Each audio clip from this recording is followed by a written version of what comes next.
Hey, this is Dave from Dave Solar. Thought I'd do another video. Well, hopefully this one works out. Tried it, but tried another camera, but it didn't work, so now I'm using the phone. As you can see, a little bit has changed on my board. Not a lot, but I've made a few modifications. Like, for instance, running the PCM60X now. You can see it there. She's in absorption mode, and she's got 3 kilowatt of panels on her, running at 58 volt absorption. One thing I've noticed about these is these won't run really hot when you got 3 kilowatt on them. I've had this up to 70 degrees, so I thought, nah, don't like that. So I stuck a 90mm fan in behind this board, drilled a hole, put this back on, and I run a little thermo switch just back in here, just bolted to the heatsink. I don't know if you can see it or not, but it's running at the moment. It turns on and off as I need it. I've had this running for a few weeks now. Very impressed with it. They are a brilliant unit. As I said, I've maxed it out. I've seen it go up to 3.2 kilowatt or 3.1 or something like that. Yeah, fan just turned off. And I've seen it do up to 61 amp. So these are a brilliant unit for what they are. Highly recommended. I know a few people have got these, but I thought, well, I'll really load it up with 3 kilowatt, and it handles it beautifully, apart from the heat. I've also got one of these little babies. It's a Victron 702 battery monitor. You can see the battery voltage at the moment on this, and there's the amp hours going into it, 18 amp, 1.3 kilowatt, 7.8 amp to go before she's full, and I'm at 99.7%, and my batteries are at 28 degrees. What I've done here now, if you remember, there used to be a big green hybrid system in here. I had a few issues, so I took it out.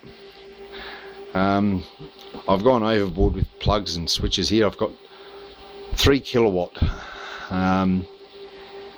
here in 4 strings. That's the only way I could do that with this. And then I've got 4 switches. Yeah, I know some people say, well, why didn't I just run it all into one switch? No, because I didn't want it to get hot. So I've done it like this. Also, that way I can change things around if I have to later on. So it runs from there, and this here is just to hide the wiring, I guess you can say. And it's easy to put the plugs on the front. It comes down through all here and then runs through all of these. And then from there, it goes down across and up into here, which is that cable and that cable. Also, I've noticed with these, when you're running at 60 amp, when they're running flat out, the cable got really warm. So I've put in 2 gauge cable, and it's running really nice. 2 gauge is the biggest you can go. It runs from there down into the fuse, ceramic fuse, and then at the bottom here I've got it going into O gauge cable and into the bus bars, and then from the bus bars it goes to the shunt and batteries and all that. And well, we won't say much about them because everyone knows about these, how good they are. They're brilliant. These are the 48 volt inverters running in parallel. I don't have any solar panels on these, and at the moment they're just not doing much at all there. Let's see, that's my slave and that's my master. Brilliant little units. And then it goes into the fuse and everything. This 240 volt fuse, and gets distributed everywhere. Another thing is some of us are still running flooded batteries. Now, for anyone who runs flooded batteries, they'd know how annoying it is when it comes to filling them, especially when you have got nice warm days, you're pumping in lots of power, using lots of power, and you go through water really bad.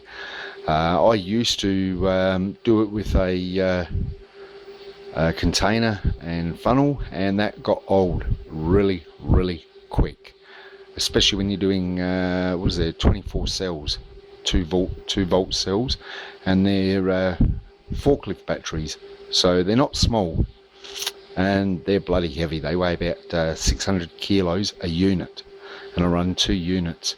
So what I've done to fix that problem, there's me 10 litres of distilled water there and there, and as I said, I used to tip this into the batteries using a funnel. As I said, that got really old really quick, and it was messy. She had to hold this and hold the funnel. So then I came up with this idea, which everyone's seen something like this before. It's just a plastic water bottle, taking the tap out, put in a what do you call it, drip feeder system or irrigation system. Just silicone one of them in there because the threads aren't real good. Bit of PVC tube, and I'll tell you, don't use any metals or brass or anything with your distilled water. You want plastic only, otherwise you will contaminate it.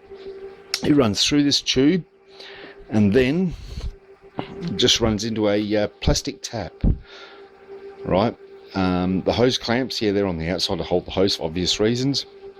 You've got ordinary everyday tap fitting here with a reducer to go onto this small pipe, and then I couldn't find a fitting to fit the thread, so what I've done was got the plastic PVC pipe, and I've pushed it inside this tap and siliconed it, and then the heat shrink is just to help hold it all together, just to be safe. And then a little piece of tube on the top here and a trigger. So what I do is I hang this bottle up on a hook above my batteries, open the lid, turn the tap on, and I can fill the batteries one by one really quick. I can do 24 cells in a matter of probably 5 minutes, and that's putting anything up to half a litre of water into each cell, quarter of a litre of water into each cell. Yeah, well, bear with me, and we'll just go out and I'll show you the batteries. Now, before you say anything, which there's going to be people, oh, you can't do this, you can't do that, I'm running odd batteries. Yes, they're 2 24 volt batteries, 2 banks. That one there came out of a dead forklift, walk behind forklift, and I mean, it was dead. We picked it up with an excavator, threw it in the back of a semi, and I saved the batteries. These batteries were only about 10 volt when I got them across the bank. With lots of mucking around and being persistent, I got these to come up. These batteries were running a 24 volt system that I had, and running quite happily. And then I got the 48, so I had to get this bank, which I paid $200 for this bank. It's a little bit bigger than that bank, but that's not a problem, because I run a little external charger out here, and it's just pumping in about 1 to 2 amp more at 24 volt just into this bank here, which, yeah, brings them up relatively even. There's your negative, there's your positive to join the banks together. There's my negative on this side, which then goes into a shunt for the Victron, and this side here is my positive, which goes off to the bus bars. And I've got a 250 amp Blue Seas fuse sitting here, so it's all fused, everything is still. This is all low gauge cable I run to the inverters, and I only run the little 2 gauge off the charger.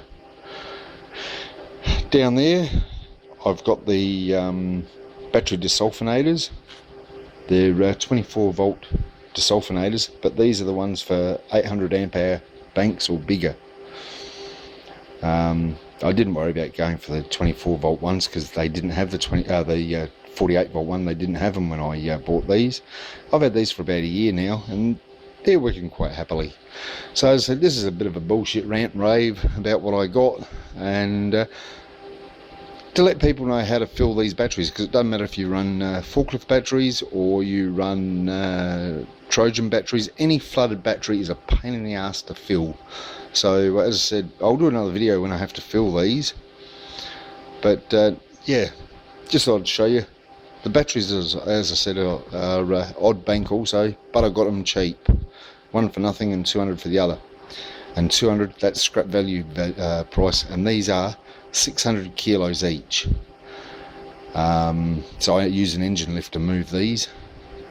So yeah, anyhow, that's it. Leave you with it. See ya.